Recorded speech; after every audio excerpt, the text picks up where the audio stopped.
जय गुरुजी, जय परमधाम। खुश रहे बेटा। जी, मेरा नाम आरोही है और मैं हिमाचल से हूँ। ठीक है। मैंने आपकी बहुत सारी वीडियोस देखी हैं, तो वो देख के मैं यहाँ आई हूँ। ठीक है। मेरा आपसे एक सवाल है ठीक है। कि जब घर का बेटा कमाता है तो सब कहते हैं वो उसकी जिम्मेदारी है, उसका फ़र्ज़ है। वहीं जब बेटी कमाने जाती है तो सब लोग उसके माँ बाप को ये ताने क्यों देते हैं कि तुम उसकी कमाई खा रहे हो। मेरा ये सवाल है आपसे। कितना बिटिया ने कितना अच्छा सवाल किया है। देखो देखो, जो तत्व है, अब एक जो मनुष्य है, एक लड़का है, उसमें भी 24 तत्व है। कौन कौन से? अग्नि, पानी, मिट्टी, वायु और आकाश। 5 तो ये, और 5 हमारी ज्ञान इंद्रिया है, और 5 ये इंद्रिया आंख, नाक, जीवा, कान और त्वचा। और 5 इंद्रियों के विषय है रूप देखना, शब्द सुनना, रस लेना और स्पर्श करना। मन, बुद्धि और अहंकार 23 और एक चेतना 24।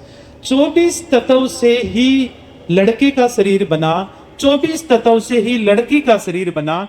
और जब हम नींद में चले जाते हैं, तब हमें पता नहीं होता कि हम लड़का है या लड़की है, जिंदा है या मर गए। लेकिन जैसे ही जागते हैं तो कैसी कैसी बात करते हैं। जैसे बिटिया ने बोला कि लड़कियों की खा रहे, ये खा रहे। 24 तत्व से लड़का बना, 24 तत्व से लड़की बनी। उसमें लड़का और लड़की लिंग परिवर्तन है। इसमें क्या है? दोनों की संसार चलाने के लिए दोनों की जरूरत पड़ती है। खूब लड़ी मर्दानी ताकत वाली वो तो झांसी वाली रानी थी। झांसी की रानी भी अगर एक लड़की होकर इतना बड़ा कार्य कर सकती है, कल्पना चावला एक लड़की होकर अंतरिक्ष में जा सकती है, तो तुम क्यों नहीं कर सकते? गुरुजी, हम कहने दो लोगों को, उनको नॉलेज नहीं है, उनको ज्ञान नहीं है। जी, हम 3 ही बहन हैं और मतलब हमारे जितना प्यार माँ बाप लड़की को करती है उतना ही प्यार बेटे को भी मिलता है। तो फिर ये भेदभाव क्यों है? जितना प्यार बेटे से करते हैं उतना बेटे। और माँ बाप का कर्ज तो ना बेटा चुका सकता है ना बेटी चुका सकती है, दोनों को इक्वली प्यार मिलता है बचपन से।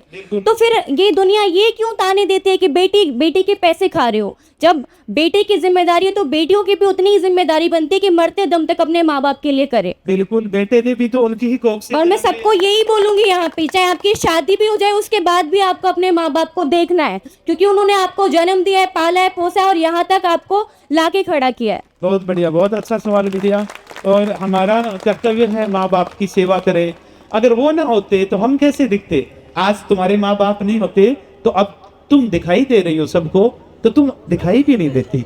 किन की वजह से दिखाई दे रही हो? माँ बाप की वजह से। तो हम जिनकी वजह से वो हमारे परमात्मा है, तो हम उनका बुढ़ापे का सहारा बनेंगे, उनकी सेवा करेंगे। इसमें खाने वाली कौन सी बात है? जैसे बेटे ने जन्म दिया ऐसे ही आपको दिया है। बेटा दे सकता तो आप ही दे सकते हो, संतान दोनों हैं। धन्यवाद। एक और सवाल है, पूछ सकती हूँ?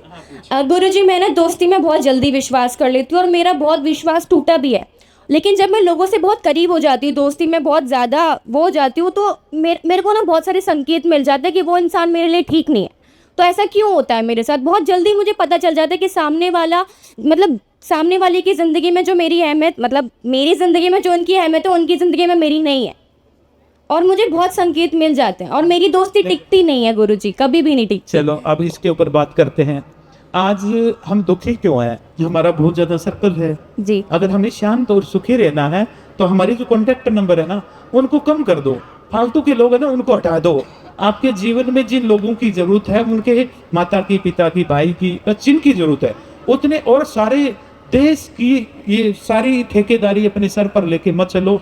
और दूसरी बात, अकेले आए थे और अकेले ही जाना है। अकेले आए थे। और अगर आज तुम सुंदर हो, युवा हो, अगर हम बेग से जब हमारा गर्भ में जब प्रवेश हुआ था, उस टाइम में हम छोटा सा डोट थे, ना तो हमारी आंख थी ना हमारे नाक थी, एक छोटी कोशिकाएं। वो कोशिकाएं आज बढ़ के इतना ये हो गया। अगर वो शरीर ये बदल गया है तो ये भी नहीं रहेगा, ये भी बदल जाएगा, जर्जर हो जाएंगे, बूढ़े हो जाएंगे, चले जाएंगे। आज जितने भी होटल, घर, थिएटर, सिनेमा, दोस्त बनाए हुए, क्यों बनाए हुए हैं? एकांत से बचने के लिए, कि हमें कहीं एकांत दिखाई ना दे जाए। लेकिन एकांत से आए हैं, अकेले आए हैं, अकेले जाना है। तो ज्यादा लोगों पर इतना आप फेथ करना, तुम्हें अगर कोई धोखा ना दे, वो तो एक ही है इस संसार में, वो परमात्मा। उसकी शरण में जाओ, कभी धोखा नहीं खाओगे। और जब जब संसार की शरण में जाओगे, संसार के लोग खुद दुखी है, वो तुमसे कुछ चाहते हैं। अगर उनके पास होता तो वो तुमसे क्यों जाते और तुम उनसे चाहते हो दोस्ती। वो भी भिखारी, हम भी भिखारी, भिखारी भिखारी से मांगेगा क्या मिलेगा। तो कहने का मतलब क्या है, कहने का मतलब क्या बेटिया, तुम्हें ये पता होना चाहिए कि ये सारे लोग तो है, लेकिन आई अकेली हूँ। जन्म से पहले भी कहीं थी, मृत्यु के बाद में कहीं चले जाऊंगी। यहाँ कौन किसका है। ये जो शहर है, यहाँ पर सब अपनी भूख मिटाने, एक चींटी होती है ना छोटी सी, उस चींटी से लेकर पशु पक्षी जीव जंतु मनुष्य सब अपनी भूख मिटाने के लिए दौड़ रहे हैं। तो सब के सब लोग अपनी यहाँ पर वासनाएं इच्छाएं पूरी करने के लिए, तुम्हारी किसको चिंता पड़ी है। तो तुम्हें ज्यादा किसी के ऊपर ज्यादा कॉन्टेक्ट है उनको डिलीट मारो। और ऐसे नहीं कि कई बार बोलते हैं लोग कि क्या करूं मैं, अब जिसको मैं छोड़ देता हूं तो उनकी याद भी बहुत आती है। तो अगर उन्हें भूलना है तो हम किसी को याद करके नहीं भूल सकते। हम बोलते हैं हम कल के बाद में उसको याद ही नहीं करेंगे, दूसरे दिन बोलते आज मुझे याद ही नहीं करना, तो याद तो करा ना, भूलने के लिए ही तो याद कर रहा है। तो बस इससे तो आप अपना ना कोई और काम, कोई किताबें पढ़ने में, कोई जो भी आप काम करते हो उस काम के अंदर बिजी हो जाओ। और आगे से देखो इतने दिन है आप, अब इतने दिन आपके साथ में ऐसा हुआ, तुम्हारे दोस्त है, कोई लड़की आपकी फ्रेंड बनी, उसने आपको धोखा दे दिया। अब आज के बाद में कहो कि गुरुजी से शिक्षा लेके आई हूँ, आज के बाद मुझे धोखा दे के बताओ, मैं अकेली आई हूँ, अकेला जाना है और मैं शांत हूँ। तो धन्यवाद गुरुजी। अकेला रहना सीखो है। धन्यवाद।